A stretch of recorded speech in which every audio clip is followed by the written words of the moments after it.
Kentucky অঙ্গরাজ্যে অবস্থিত মার্কিন সেনাবাহিনীর একটি স্থাপনা ফোর্ট নক্স। এটি পরিচিত যুক্তরাষ্ট্রের সোনার খনি হিসেবে। ১৯৩৭ সাল থেকে যুক্তরাষ্ট্র স্বর্ণের মজুদ রাখছে এই ফোর্ট নক্সে। এটি সেনাবাহিনীর মানব সম্পদ কমান্ড সেন্টার হিসেবেও পরিচিত। এই স্বর্ণের মজুদাগারে স্বর্ণ আছে কিনা সেই শঙ্কায় ফোর্ট নক্স যুক্তরাষ্ট্রের সরকারি দক্ষতা বিভাগের পরবর্তী টার্গেট। যদিও সন্দেহের তীর ডেমোক্র্যাট প্রশাসনের দিকে কিনা তা পরিষ্কার করেননি তিনি। ইলন মাস্কের বক্তব্য, সরকারের এই রিজার্ভে স্বর্ণ আছে না নেই সেটা দেখা দরকার। সঙ্গে ডোনাল্ড ট্রাম্পও সুর মিলিয়ে বলেন, স্বর্ণ যদি সেখানে না থাকে বিষয়টা দুঃখজনক হবে। যুক্তরাষ্ট্রের এই স্বর্ণের মজুদাগারে ৮,১৩৩ মেট্রিক টন স্বর্ণ রয়েছে রাষ্ট্রীয় কোষাগারের, যা ৫৯%। স্বর্ণ এখন আউন্স প্রতি বিশ্ববাজারে বিক্রি হচ্ছে প্রায় $৩,০০০ কাছাকাছি দামে। বিশ্বের মোট সরবরাহকৃত স্বর্ণের ৪% রয়েছে ফোর্ট নক্সে। ফোর্ট নক্সে যে পরিমাণ স্বর্ণ আছে দর হতে পারে $৪৩,৪০০ কোটি। এই দর ইউরোপের সবচেয়ে মূল্যবান কোম্পানি টিফানি অ্যান্ড লুই ভুইতোর স্বত্বাধিকারী প্রতিষ্ঠান LVMH এর বাজার মূল্যের চাইতেও বেশি।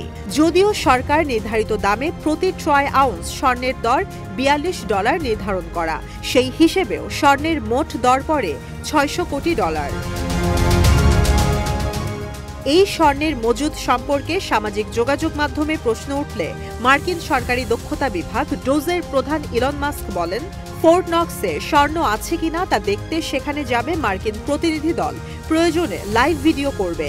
যদিও ডোনাল্ড ট্রাম্প আর ইলন মাস্কের স্বর্ণের মজুদ নিয়ে সংশয়ে পানি ঢেলে দিয়েছেন ট্রেজারি সেক্রেটারির দায়িত্বে থাকা স্কট বেসান। ব্লুমবার্গে দেয়া এক সাক্ষাৎকারে তিনি বলেন, প্রতি বছর অডিট হয়। মার্কিনদের আস্থার সঙ্গে নিশ্চিত হয়ে বলা যায় স্বর্ণের মজুদ ফোর্ট নক্সেই আছে। সরাসরি অডিটের কথা না বললেও মাস্ক বলেন, এত স্বর্ণ একসঙ্গে দেখতে কেমন লাগে মানুষকে তা দেখাতে চান তিনি। ইলন মাস্ককে অপমান করে মার্কিন সিনেটররা বলছেন, চাইলেই যে কেউ ফোর্ট নক্সে আসতে পারে না, কারণ এটি সামরিক স্থাপনা, সামরিক ঘাঁটি রয়েছে এই স্থানে। এই স্থানে একজন সিনেটর যেতে পারেন। এই ফোর্ট নক্স দ্বিতীয় বিশ্বযুদ্ধের পর থেকে যুক্তরাষ্ট্রের ইতিহাসের গুরুত্বপূর্ণ সব নথির সংরক্ষণাগার ছিল। ফোর্ট নক্স ডিপোজিটরির দরজা বেসামরিক নাগরিকদের জন্য ৩ বার খোলা হয়েছিল।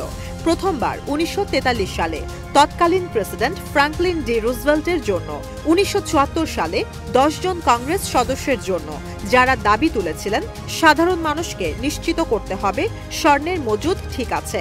এছাড়াও ২০১৭ সালে মার্কিন এক সিনেটর ও ট্রেজারি সেক্রেটারির জন্য শেষবার খোলা হয় ফোর্ট নক্স।